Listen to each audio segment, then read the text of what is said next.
إن للمتقين مفازا حدائق وأعنابا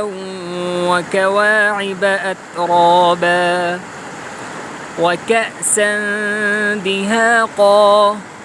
لا يسمعون فيها لغوا ولا كذابا جزاء من ربك عطاء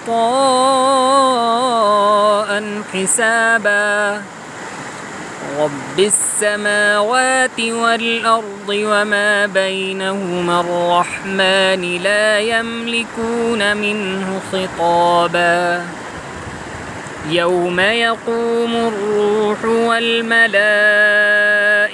صفا لا يتكلمون إلا من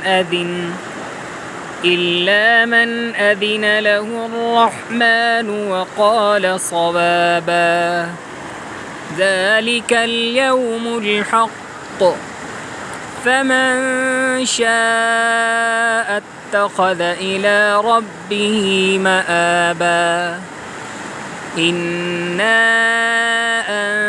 أنذرناكم عذابا قريبا